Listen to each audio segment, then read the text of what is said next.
I must admit that Tony Lyons, our guest, who we're profiling on our national platform here today, is literally like a brother to me. Someone that I trust, I've known. He publishes my book. But I have a lot of respect for Tony, so I'm going to do my best to be fair and objective with him today, okay? But I had to acknowledge that. He's the president and publisher at Skyhorse. He's an attorney. He was publisher at the Lyons Press between 1997 and 2004, and he founded Skyhorse in 2006. Tony, welcome, my brother, welcome. You look sharp, by the way. What happened in your life that taught you to distrust consensus and question institutions? Well, there was one big event, and it's a story that nobody likes to hear, but it's a story that's happened to hundreds of thousands of people in this country, and that is that their child went to get multiple vaccines in the same day. And the president discussed this in the last 2 days, and it's that children have been given 5 or 6 vaccines in the same day for something like 10 to 12 viruses. And there's a better way to do it. And all around the world, people do it in different ways. And, so what I watched was my own daughter have a terrible seizure and then over the course of the next few weeks develop autism. So when you see something like that, when you see something that contradicts what you hear publicly, where you just can't reconcile those two things, then I think it has an impact on your life, because you wonder what you should trust, what the government's telling you or what big corporations are telling you that might not be true. So that, made me as a publisher feel a real mission to publish books that were uncomfortable, that encouraged skepticism and curiosity and, the desire to question authority, and things that, to some people would look like they were dangerous or disturbing or uncomfortable. So what is it? Sort of, so yeah, what, go ahead. What is it? What is something? And that's a sad story, by the way. Let me just say, it's a personal you, and I know how much you love you, like all parents, your kids. What is something you once believed with absolute certainty that you now know you were wrong about? Well, if you look at the Maha side of my life, like a lot of people, I was convinced that, drinking whole milk, eating steak, having cheese, eggs, that they were dangerous, that they would lead, potentially to heart problems, and that processed foods, didn't really have some of those problems. And then also something like sugar, like I was told, like a lot of other people, that sugar was really, really dangerous, which, sugar isn't good for you. But what I got, and it was true of just about everybody in this country, is that we were told that the alternatives to real food were ultra processed foods, and that they were actually going to lead to less chronic disease. Whereas the truth is, and what we've learned in the last couple of years, what everybody in America has been exposed to since Trump became president and brought in Secretary Kennedy, we've learned that just isn't true, that 70% of our food now is ultra processed food, and that 80% of our chronic disease is caused by ultra processed food and other lifestyle decisions that are preventable, that we can make changes in our lives that will lead to better health outcomes. I see all the books in the background. I don't see mine, but it's okay. I'll forgive you for that. You publish voices other publishers reject. How do you distinguish between a suppressed truth and an idea rejected because the evidence simply isn't good enough? Yeah, that's always a tough question. And, that decision should be made in the marketplace of ideas. So, first of all, let me just say, one of the reasons that your book is not in the back is that this is Dr. Fauci's moment of truth. So, we were told throughout the pandemic and even since then that Dr. Fauci was a hero, that he had saved hundreds of thousands of people's lives. He was on the front page of major newspapers. And then we were protected from people like Bobby Kennedy. So when Bobby Kennedy's book came out, which you see in the background, The Real Anthony Fauci, we were told, everybody in the country was told that that was a dangerous book, that it was a book that could really hurt people's lives, that would tell you things that you shouldn't know, that you shouldn't hear, because they would confuse you. They were misinformation, disinformation. And what we've learned just in the last week or two is that Dr. Fauci wasn't telling the truth. And we know that from his diaries.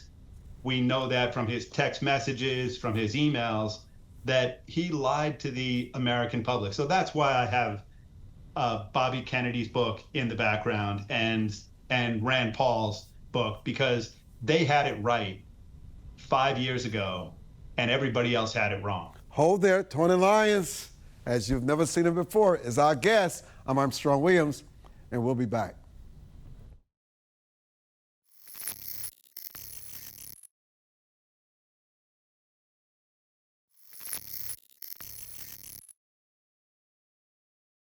Tony, has skepticism itself become an ideology where people assume something must be true simply because government, media, or pharmaceutical companies say it is false?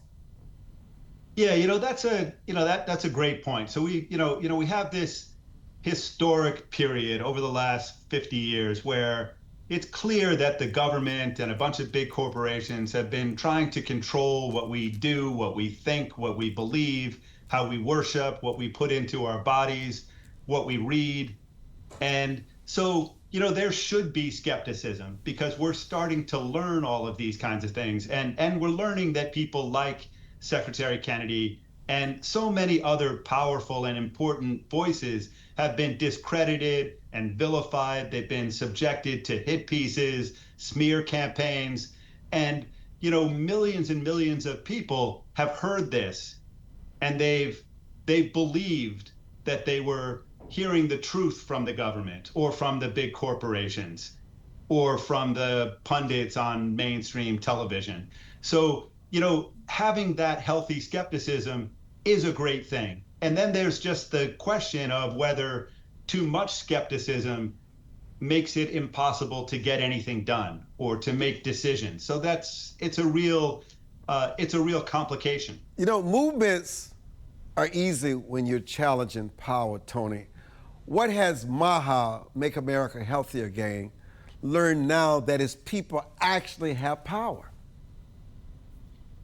Yeah, well, what we've learned is that, the people who have been in charge over all of these years, that they have really failed the American public, and that we want Americans to understand, how much they've been failed and what this has looked like, and some of the details of it, that hospitals all around the country where people go because they've been poisoned in some way by food, by drugs, by certain vaccines, by real misinformation.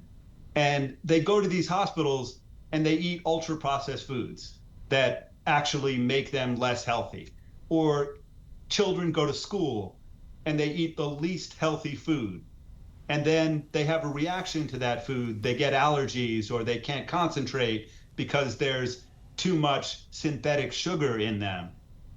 So then they're put on drugs, and then these drugs have side effects. So then they're given an IEP to make it easier for them to get through school. But there's been this whole process that's been an attack on children and an attack on all of our health. And yet we've been told that the people doing all of these things just are looking out for us. So one of the main things that the MAHA movement has been successful, I think, in letting people know is that the country has been, that public health has been steered by lobbyists for big pharma and big food. and that we want to tell the truth and get that truth out there so that people can make better health decisions, and that it's not that difficult to make better decisions. Has Maha become so large that nobody can completely define or control it anymore? And some people believe that Maha is owned by someone else, like Trump, Kennedy, the activists. What is the story here with Maha? Yeah, Maha isn't owned by anybody. I mean, Maha is built on wanting to help everybody in America lead healthier lives. So there are people who contribute to it. And you know what Secretary Kennedy said when he was given the job of, head of HHS, he said that for 19 years he had been vilified, he'd been censored, he'd been deplatformed, and he just wanted to help children. He just wanted to protect children from these awful companies who have engineered food, who have over medicated children, poisoned our children, led to the worst health outcomes in the world, even though we spend 3 times the money on healthcare. So he just wanted to do good. He wasn't looking to become more wealthy. He wasn't looking to become more famous. He was looking just to help people, and he was prevented from doing that. And so he said he thanks God for Donald Trump for giving him the opportunity to do this work that he thinks is God's work, that nothing could be more important than protecting our children from these people who have actively been trying to harm our children. So that idea isn't owned by anything. It's just about honesty and integrity and having moral courage. So anybody can be part of the Maha movement, and anyone can contribute to it if they have that moral courage. And those traits are in fact dangerous traits. And they're described in places like the New York Times or in, mainstream TV shows as dangerous traits because they're a danger to the profit margins of a bunch of companies that don't really care about our welfare, and they just have so much power, and they've had so much power over our government agencies and over our politicians. So this is a period where we can take our country back, and it's all of us taking our freedom back, our medical freedom, because we can't trust the experts anymore because the experts have failed. Tyon Lyons is our guest. He is the president and founder of Maha, CEO of Skyhorse Publishing. I'm Armstrong Williams, and we'll be back.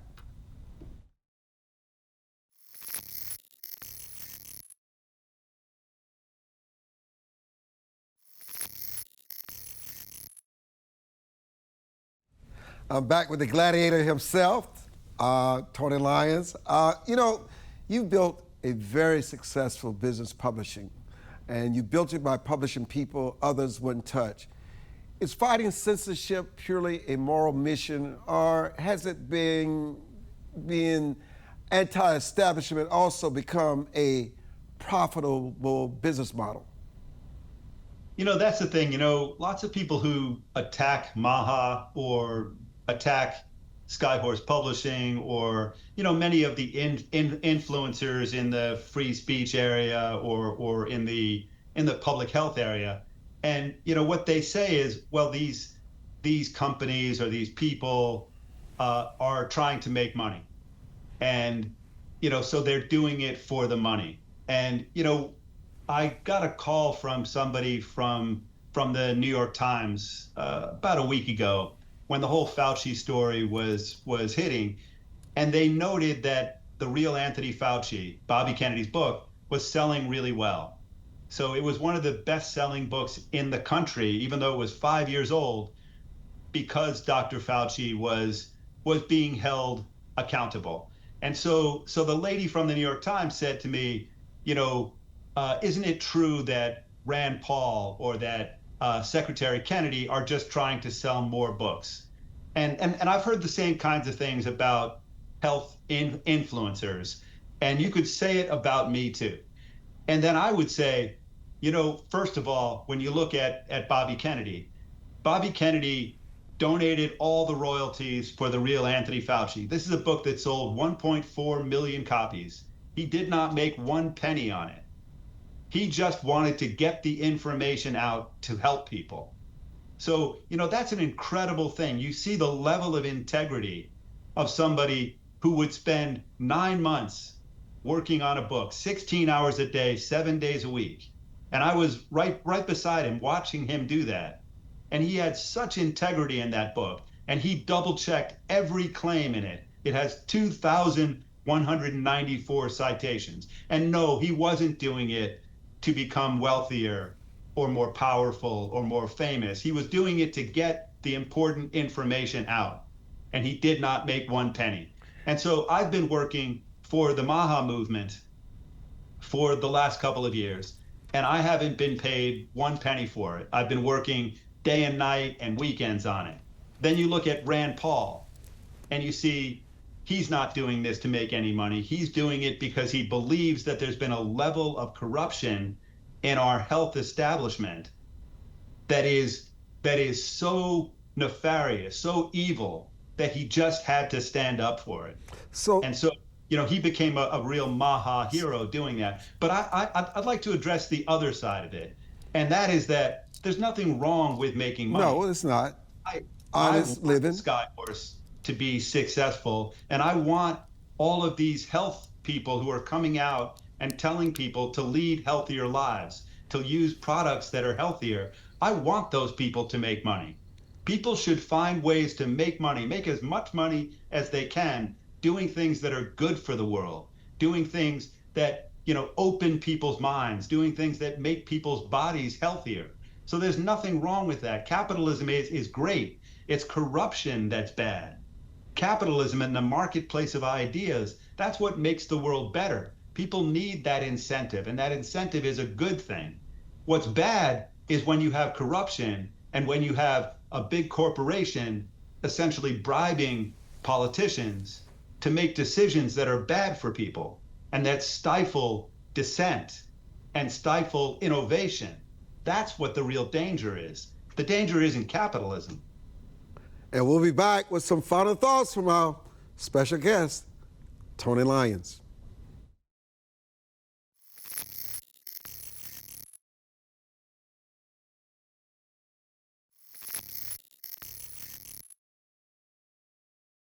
Okay, Tony, I've got to put you on the hot seat. You know that. You're a lawyer, though. What manuscript would Tony Lyons and Skyhorse Publishing refuse to publish, even if you knew it would sell 1 million copies? And what does that tell us about where you believe free speech ends?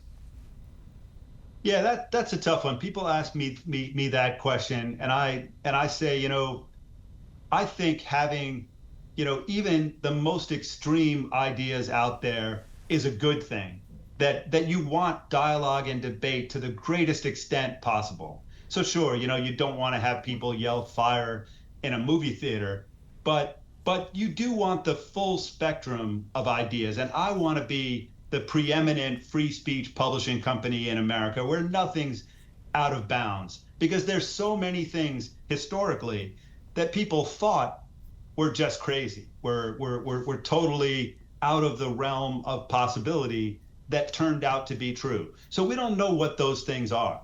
We just can't know. So we should be exposed to things that are really uncomfortable, that feel dangerous, feel disturbing, that keep us up late at night. Why would you read a book if you think you're going to agree with all of it, that it's going to confirm all of your biases? I hear you, brother. I hear you. It challenges you to your core. We hear you. So what has standing against powerful institutions, Tony, cost you personally? And what criticism of Tony Lyons has hurt because you probably wonder whether it might even be true? Yeah, I don't think that there's been any criticism of me that has really gotten to me. The idea that I'm doing it for the money, it's just one of the pieces of the playbook of trying to deplatform somebody. So, you know, none of those kinds of things really get to me. You know, I just want to get all of the outdoors, you know, all of the ideas out there, and I want to be part of this revolution in ideas, but also this revolution in healthcare. And what I see is that, you know, President Trump has put Secretary Kennedy in charge, but he's right at the forefront of it with Secretary Kennedy. And I think they're just making incredible progress. This forward motion that they have towards maximizing parental choice and religious liberty, and you know, with vaccines, separating out the shots and investigating the ingredients and the adjuvants like aluminum, and looking at the federal funding for the states, you know, really doing things that protect children. Once again, I mean, I said it before, I think this is God's work, and that there are incredibly powerful forces trying to prevent this. And I just want to be one of the forces on the side of protecting children, protecting freedom, freedom of speech, freedom of ideas. And that, I think, leads to a better world, you know, spiritually, intellectually, and also physically. You know, I have so much respect for your character, your integrity, and your work ethic. Thank you so much for joining us, Tony. I'm Armstrong Williams.